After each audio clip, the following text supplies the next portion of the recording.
For a good 9 years of my life, I had the most amazing side projects. I ran a blog which showcased creative work from around the continent. I looked at things like fine arts, graphic design, you name it, we did it. It was a beautiful space. But eventually got too big for me and I had to pass it on to a team which had better resources than me. But a question that I get asked a lot is, how in the world did I manage to run such a big project and still hold down a 9-to-5 successfully? And this was through the use of a lot of resources that are online. And today, I'm going to share those resources because those resources are super powerful if you want to go into the freelance game, or you want to start a side hustle, or if you're starting a new business and you're a one-person team. So sit back, relax, and let's go. It's time for the main event of the evening. This is Togl, and you are listening to the Creative Rant. Oh my gosh. Starting any new project is super daunting, especially if you want that creative project to be your main income driver in the future. But what you want to do right now is make sure that you get all the tools and the resources that can help you run your project in the smoothest way possible. So what I've done is I've listed 5 things that I think are super important for you. So without further ado, let's get straight to it. Number 1. Now, the first free tool that we're going to look at is not really a free tool, but it has a tier that's free, and I believe that that's enough when you're starting. And this is an accounting tool. It basically helps you invoice in a way that looks professional, but is also very organized. And this is called Zipbooks. You can find it at zipbooks.com. So it has a couple of tiers.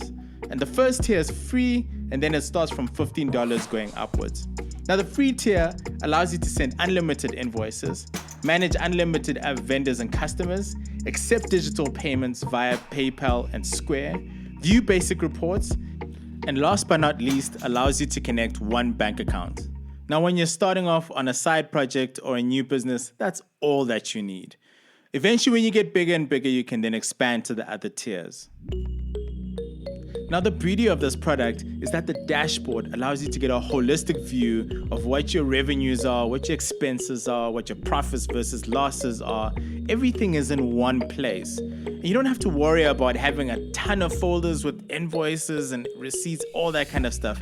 Everything is placed in one place and it's secure. And another thing that I really appreciated about this product is the fact that it supports different currencies. So that also makes it a really big win because a lot of them don't, which is super frustrating.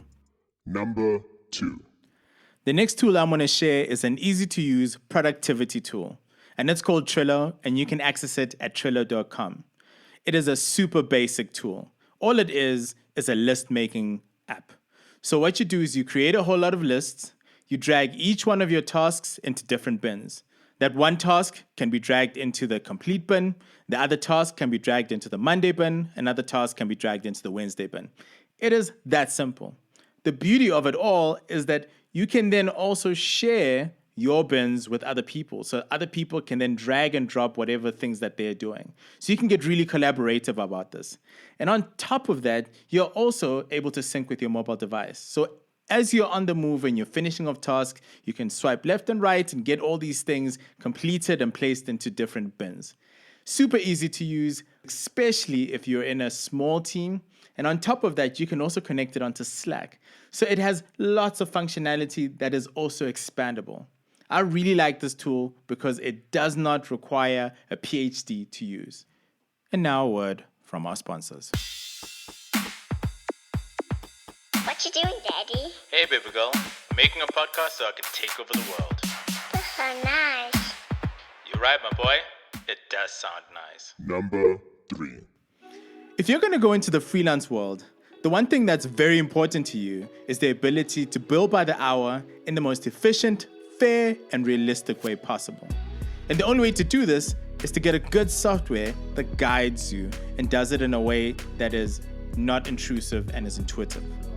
And such tool is a tool called Togl.com. How you spell that? It's Toggl.com. And it's easy to use. All you need to do is sign up, set up your account, and go. Now you can be a bit more complex than this. You can set up a folder with projects. You can set up a folder with all the different clients, set up the different teams, and also set up a whole lot of tags. So when you start a job, all you do is open up the folder that you want to work in, click onto the client that you want to work on, press the project that you're about to do, press record, and fire away. And what's nice about this is that throughout the months, you're then collecting up all these different timesheets that you've worked on. So when you bill, it's much easier than that notebook that's got a whole lot of scruffy writing. What's an even bigger bonus is that you're able to look at things like insights and reports and get an understanding of which clients are taking up too much of your time or which clients are slipping away. This tool allows you to manage your processes in the most efficient and, most importantly, the most profitable way possible. Number 4. Now, whenever you hear about CRM, you think about large-scale clients that need to take care of a huge amount of customers. But even if you only have a handful of customers, it's still very, very important to monitor and take care of potential leads.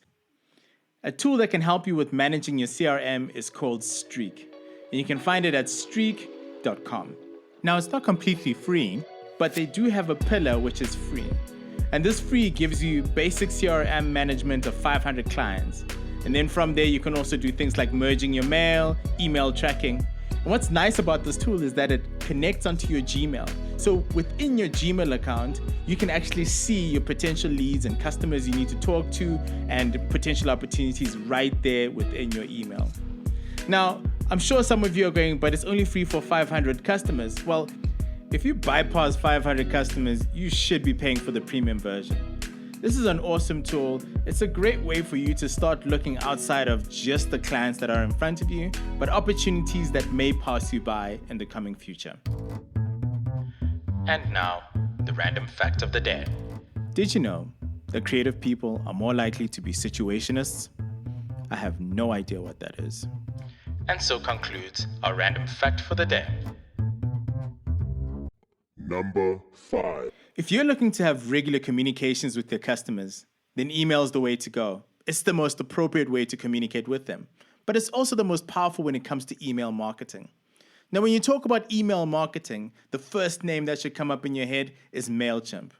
The beauty of MailChimp is that it's completely free until you pass having 2,000 subscribers. Now, that'll take a while to get there, especially if you're fresh and you're starting off. But what's nice about the free tier is you get an email builder, which allows you to make beautiful, stunning emails. You get marketing CRM. Earlier on, I spoke about CRM. You get the ability to create forms and landing pages. You get a creative assistant. You also get a website builder within the MailChimp domain. This is all free. This is a fantastic way to amplify your marketing prowess. So go ahead, give MailChimp a try. And that's it. I want to send a big shout out to all of you who have taken the time to listen to my podcast. I look forward to seeing you on episode 5. We have some amazing guests. I'm currently actually editing that episode, so it's going to be super fantastic. And I also want to send a shout out to all those people who've been spreading the word about the podcast. In a short space of time, we've actually managed to grow in a way that I didn't expect. So I want to say thank you. And it's time for me to go. So take care. Peace out. Let's go. Ladies and gentlemen, This is Artwell, and you've been listening to The Creative Rant. Be sure to subscribe to the podcast on your favorite podcast platform, and make sure that you follow us on social media.